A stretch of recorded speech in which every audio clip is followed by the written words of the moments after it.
Assalamualaikum warahmatullahi wabarakatuh. Kembali lagi bersama saya Heri Fajar di Langkah Punakawan Channel.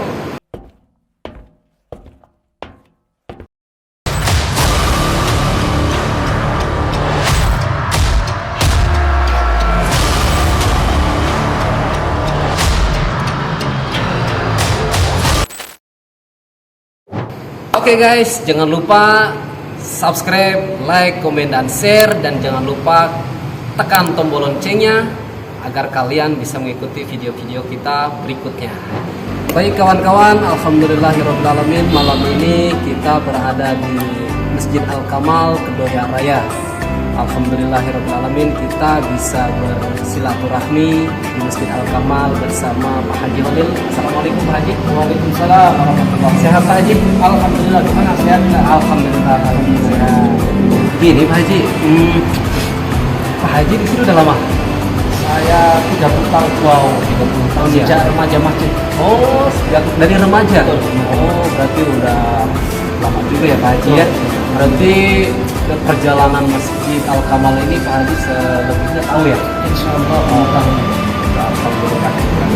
Kalau untuk kegiatan di Masjid Al-Kamal ini Pak Haji sebagai apa sih Pak Haji? Biar kawan-kawan tahu nih. Baik, kebetulan saya ditunjuk sebagai bendahara Masjid Al-Kamal sekaligus pelaksana harian Masjid Al-Kamal. Jadi lingkup kerjanya adalah bagaimana kelangsungan operasional Masjid Al-Kamal itu alhamdulillah ya diamanahkan kepada saya.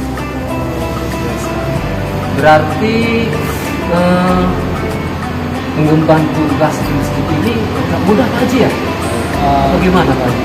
Ya saya kira antara mudah dan susah, tapi karena didasari dengan keikhlasan, ya saya kira ya kita berjalan dengan lancar saja. Alhamdulillah ya kita harus mengemban amanah tersebut agar tetap berjalan dengan lancar dan ikhlas yang penting. Oh, ikhlas Pak Haji ya. Udah berapa lama kira-kira Pak Haji sebagai sekretariat di Masjid Al-Kamal ini? Itu sebetulnya dimulai sejak tahun 97. Itu sudah mulai remaja masjid. Oh, Kemudian satu persatu seniornya pindah tugas, akhirnya saya mengemban sebagai pengurus Masjid Al-Kamal. oh, berarti yang melanjutkan lah ya. Yang melanjutkan. Untuk perjalanan Pak Haji kan lumayan lama nih Pak Haji ya, dari awal berdirinya masjid ya. Cukup mungkin ya, atau gimana Pak Haji? Masjid Al-Kamal didirikan oleh Yayasan Amal Bakti Muslim Pancasila tahun 1986. Ketua Yayasan Amal Bakti Pancasila ketika itu adalah Bapak Soeharto. Pak Harto. Jadi kebetulan beliau menjabat sebagai Presiden Republik Indonesia. Oh, awalnya dari Pak Harto untuk ide-ide masjid ini. Iya, jadi ini adalah ya Masjid Al-Kamal ini salah satu, ada 999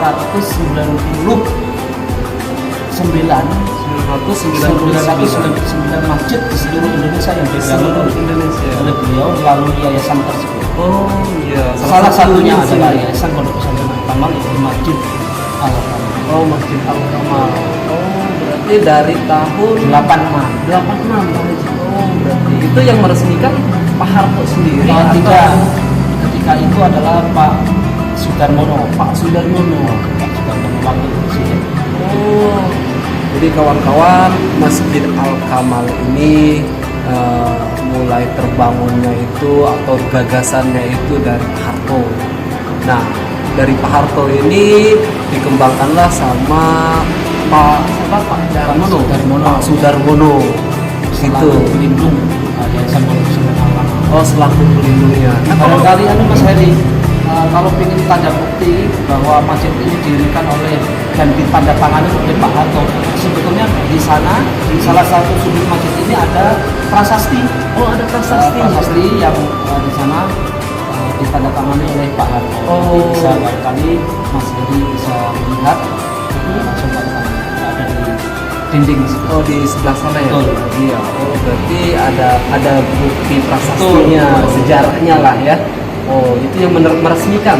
Nah, yang meresmikan Pak Harto sendiri atau Pak Sudarmono? secara simbolis. Secara simbolis. Jadi semua sebanyak hampir 1.000 itu semua ya ada tanda tangan beliau. Nah, kemudian masing-masing masjid ketika dibangun ya tidak ditempelkan saja.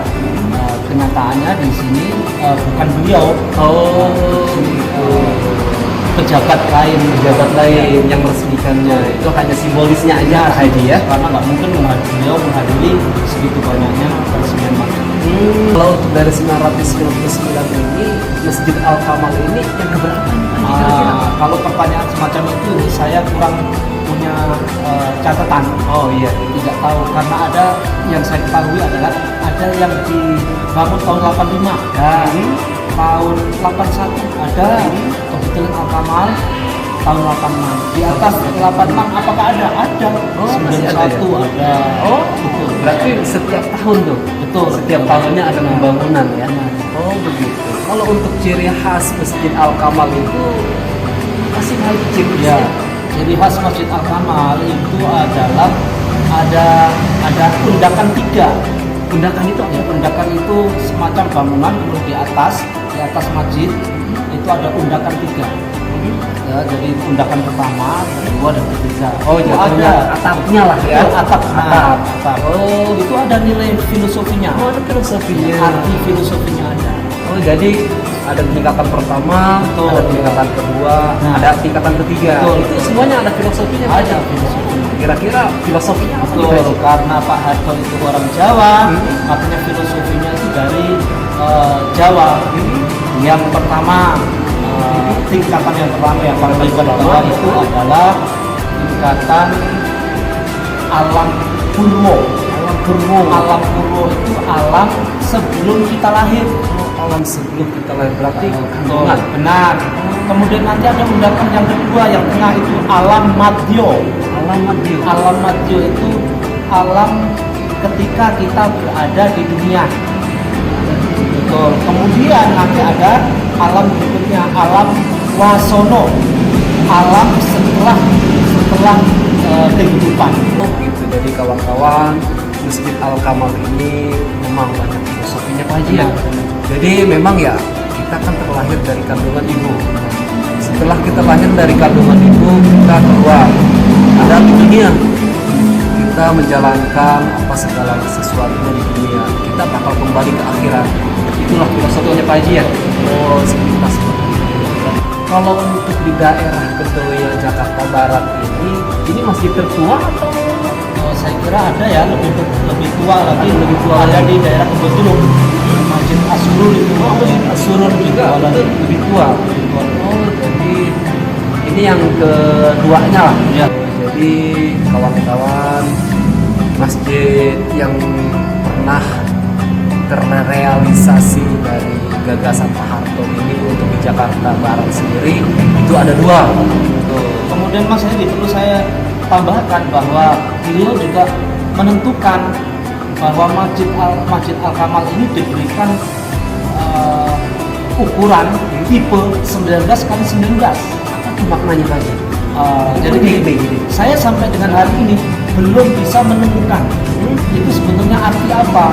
Tetapi yang dibangun beliau selalu berbeda, ukurannya berbeda, tapi selalu menggunakan 15 kali 15, 17 kali 17, dan 19 kali 19. Kebetulan Masjid Al-Kamal ini ukurannya adalah 19 kali 19. Suatu saat Mas melihat masjid di tempat lain barangkali tidak sama ukurannya, ada yang 15 kali 15, ada yang 17 kali 17. Filosofi mengenai pemilihan 15, 17 dan 19 saya sampai dengan hari ini belum menemukan, belum mendapatkan keterangan.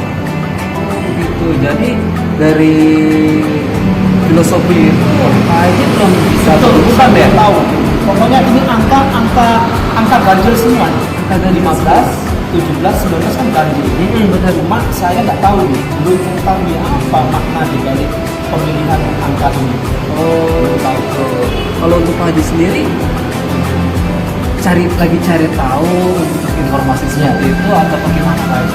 Jadi kami di perkumpulan Yayasan Amal Bakti Muslim Pancasila yang mendirikan masjid ini itu sering bertemu kadang sebulan, 3 bulan sekali, kadang 1 tahun sekali. Tempatnya bisa di Jakarta, bisa di Solo. Itu pertemuan semua seluruh Indonesia. Sama sekali sampai dengan beberapa kali pertemuan saya tidak pernah menemukan kenapa dipilih angka 15, 17, 19. Belum sampai saat ini pun saya mencari referensi baik media sosial, buku, itu belum ketemu. Belum ada informasi. Barangkali nanti setelah ini, setelah wawancara ini, ada barangkali teman-teman yang di seluruh Indonesia yang mengerti apa makna di balik 15, 17, 19 itu. Kalau untuk Masjid Al-Kamal ini ada apa aja sih?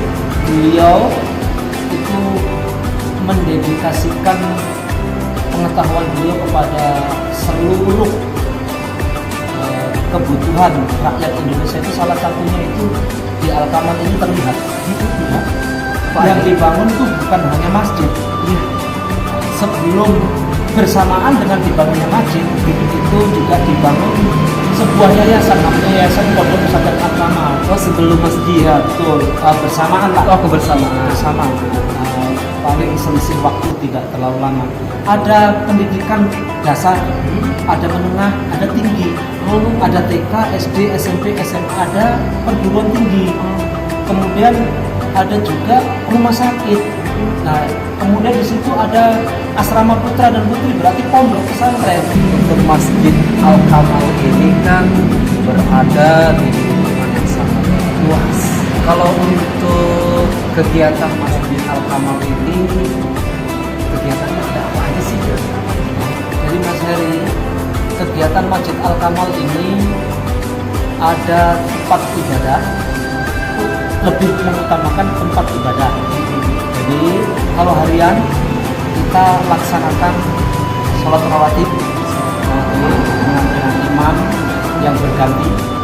Kemudian kalau mingguan kita ada kegiatan yang menurut saya Masjid Al-Kamal itu harus fokus kepada ini, yaitu penyelenggaraan sholat Jumat. Jangan sampai sholat Jumat ini di masjid sana dan sini sama. Sepanjang saya diberikan amanah untuk mengelola masjid ini, saya akan bedakan Apa tuh agar pelaksanaan sholat Jumat di tempat Masjid Al-Kamal dengan tempat lain harus beda. Jangan sama saja. Contoh ya dari pemilihan khotib. Jangan sampai khotib itu melayani jamaah, memberikan materi kepada jamaah, itu materinya yang itu saja. Materinya yang sangat ringan. Jadi itu terdapat di masjid lain. Jangan sampai terdapat di Masjid Al-Kamal. Oleh sebab itu, Masjid Al-Kamal harus mempunyai spesifikasi yang kualitasnya lebih tinggi dalam hal memilih khotib. Kenapa? Sekali lagi tujuannya adalah melayani jamaah. Masjid Al-Kamal itu 75% itu karyawan. Karyawan di sekitar Masjid Al-Kamal ini ada kantor-kantor dan lain sebagainya. 25% itu warga sekitar. Nah, rata-rata 75% ini harus diketahui mereka itu jarang menimba ilmu secara dalam. Nah, ketika mereka meninggalkan rumahnya, meninggalkan kantornya menuju Masjid Al-Kamal, satu yang dia tuju yaitu mencari ilmu melalui khutbah sholat Jumat. Disitulah peran Masjid Al-Kamal. Kalau peran Masjid Al-Kamal biasa saja, maka kasihan. Kasihan jamaah tidak dapat apa-apa. Mereka Mas Heri kesini memasukkan uang ke kotak amal. Bisa sampai banyak dikumpulkan. Sayang sekali kalau tidak digunakan untuk memilih, memberikan transport yang lebih kepada khotib, memilih khotib yang lebih bagus agar berdampak kepada jamaah. Di masa pandemi sekarang ini kan lagi ramai-ramainya COVID-19 nih tadi. Untuk di ruang lingkup Masjid Al-Kamal ini kan mayoritasnya kan banyak pekerja juga, Pak Haji. Kalau untuk di sekarang ini kan COVID-19, para pekerja kan banyak dilibatkan.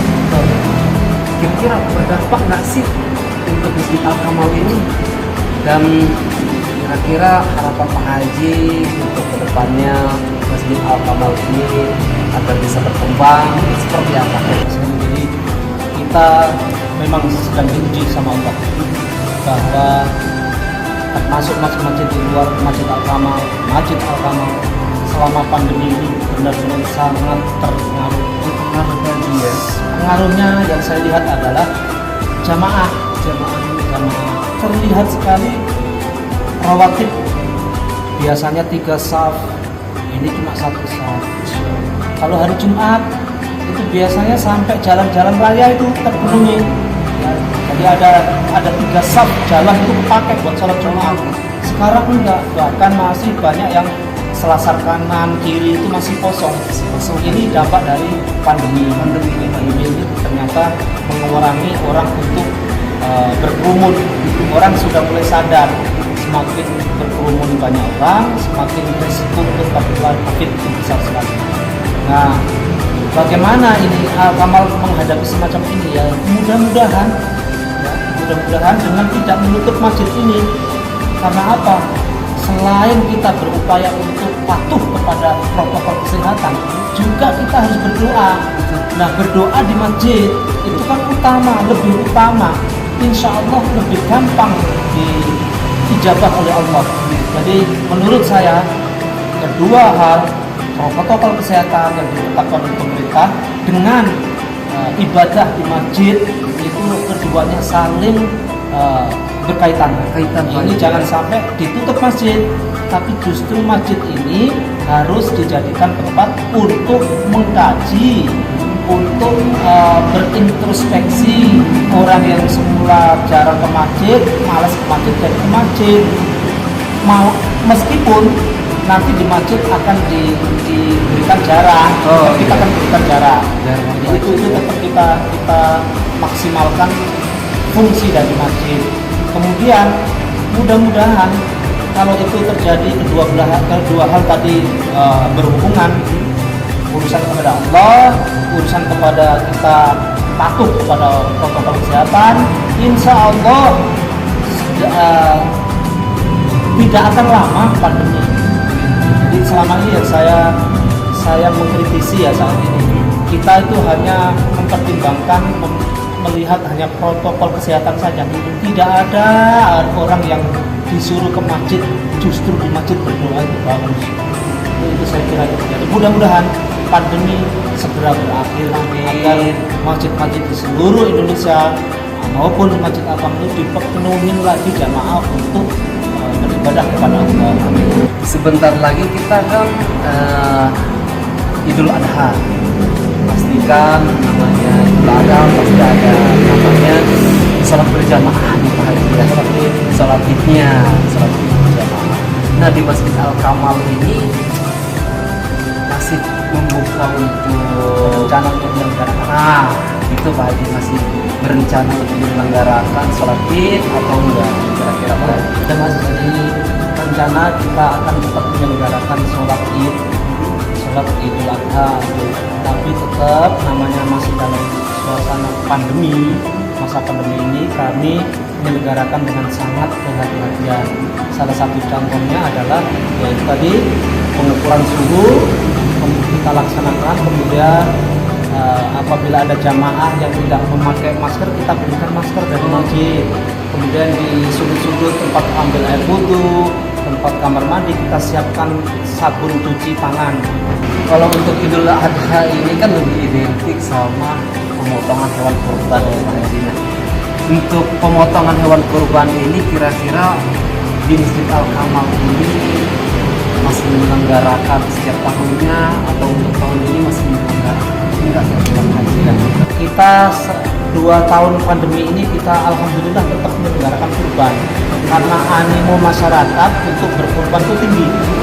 Tahun lalu aja 8 sapi, kemudian ada 15 kambing.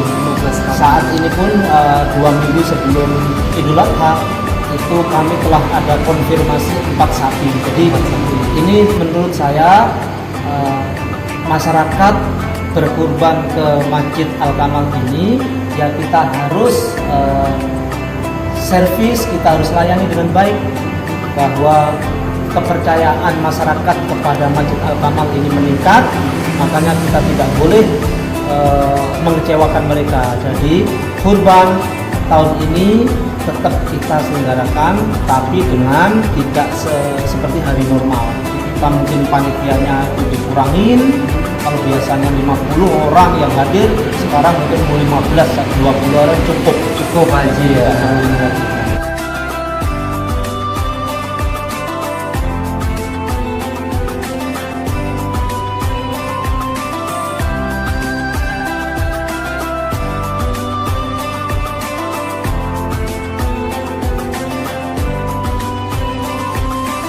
Oh iya Pak Haji, selama Pak Haji menjadi pengurus Masjid Jami Al-Kamal, kira-kira ada nggak sih timbal balik dari Masjid Jami Al-Kamal untuk warga sekitar mungkin? Timbal balik apa yang harus dilakukan oleh pengurus Masjid Al-Kamal kepada masyarakat? Saya kira banyak. Jangan sampai diam. Salah satunya jangan sampai diam melihat keadaan di sekitar masjid. Salah satu contoh, kan ada rumah sakit cendana kadang-kadang menyelenggarakan sunatan massal. Ya masa Masjid Al-Kamal diam saja? Tidak bisa, nggak boleh begitu. Makanya kita harus kerjasama. Pengadaan apa? Support, baik dana, tenaga, dan lain sebagainya. Apakah itu saja? Timbal baliknya ada lagi. Misalnya kanan kiri ada sekitar Masjid Al-Kamal ada orang yang sedang sakit, apakah Masjid Al-Kamal dan Al-Kamal membiarkan? Tidak boleh. Agar dia cepat sembuh, kita datengin, kita kirim misalnya sarung, senjata, agar tetap melaksanakan sholat. Itu jadi kita tetap harus kunjungi orang sakit, kita harus kunjungi. Kemudian tidak boleh lagi di sekitar Masjid Al-Kamal atau Al-Kamal itu ada orang yang putus sekolah. Buat apa didirikan Masjid Al-Kamal ataupun Yayasan Pondok Pesantren Al-Kamal yang megah, bangunannya bagus, dikelola dengan baik, tapi ternyata membiarkan orang-orang di sekitar lingkungan kita atau ada yang putus sekolah? Tidak boleh. Tuh, jadi kita harus entaskan itu. Kalau bisa kita harus bantu. Bagaimana caranya? Kan ada biaya operasional yang kita dapatkan dari Kota Amal. Kita bisa bantu SPP per bulan buat mereka agar tetap mereka semangat belajarnya tinggi, meskipun ekonomi nggak mampu, tapi Masjid Al-Kamal punya peran untuk mengentaskan itu. Akhirnya tujuannya adalah mereka tetap sekolah dan lulus sekolah dengan baik dan bisa suatu saat bisa bekerja. Dan yang penting tidak putus sekolah. Masjid Al-Kamal harus berfungsi, harus punya tanggung jawab di situ. Menjadi pengurus masjid ini kan nggak mudah, amanahnya, mengemban amanah itu kan memang kita harus benar-benar kuat lah ya Pak Haji. Kira-kira untuk teman-teman kita di luar, kalau misalkan kita untuk menjadi sekretariat masjid, mengurus masjidnya itu, kira-kira tips-tipsnya apa sih kira-kira? Bahwa mengurus masjid itu gampang susah. Bahkan ada orang yang mengatakan mengurus masjid itu bagaikan berjalan di atas bumi. Saking Allah memberikan pahala yang besar kepada pengurus masjid, makanya banyak tantangannya. Menurut saya tips pengurus masjid zaman sekarang ini perlu harus didengar pada hadirin maupun pengurus, calon pengurus ataupun pengurus dimanapun. Satu hal yang harus kita ingat adalah rubahlah mindset. Sebagai pengurus Masjid Al-Kamal itu ingin dilayani jamaah, tidak boleh. Jangan ada lagi mindset masyarakat, cara pandang masyarakat terhadap masjid seakan-akan masjid selalu kesana kemari membawa amplop, membawa map, minta sumbangan. Itu harus dihilangkan itu. Tidak boleh lagi zaman sekarang orang berpikir semacam itu, nanti antipati terhadap pengurus masjid. Jamaah masyarakat akan antipati terhadap masjid dan pengurusnya kalau itu mindset itu terus berjalan. Oleh sebab itu saya tekankan rekan-rekan yang di sini agar tidak sedikit pun ada acara apapun dikit-dikit minta sumbangan. Itu harus dihilangkan. Tidak boleh Masjid Al-Kamal atau masjid di tempat yang lainnya itu masih menerapkan tata cara yang masih lama, tata cara yang tradisional, tidak boleh lagi. Jadi kita harus sekarang merubah bagaimana melayani jamaah, bagaimana melayani masyarakat. Itulah tujuannya, bukan sebaliknya. Kita ingin dienakkan oleh masyarakat, ingin dienakkan oleh jamaah, tidak boleh. Sebaliknya kita harus melayani mereka. Itu nomor pertama, bahwa mereka itulah yang membawa uang ke masjid, memasukkan kotak amal ke masjid, itu buat biaya operasional. Itu mereka berarti percaya kepada kita. Kalau tidak percaya, pasti mereka tidak memasukkan uang ke kotak amal masjid. Bahkan hadir di masjid aja nggak berani. Kenapa? Dikit-dikit masjid minta sumbangan, dikit-dikit mengeluh, baik pengurusnya, baik masjidnya. Itu harus dihilangkan. Saya menjaga itu di Masjid Al-Kamal agar tidak terjadi.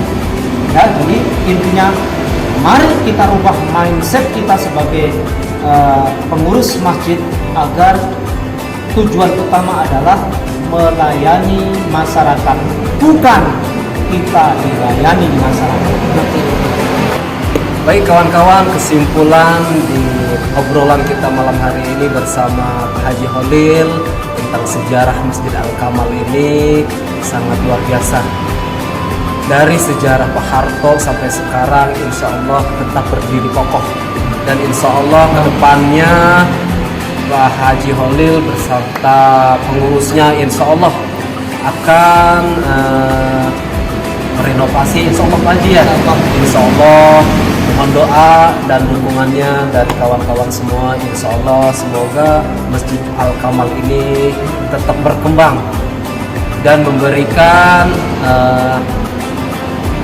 kesan dan kesan yang terbaik untuk masyarakat. Betul. Mudah-mudahan Masjid Al-Kamal ini menjadi tempat beribadah, menjadi kenyamanan untuk beribadah kawan-kawan kita semua dimanapun berada.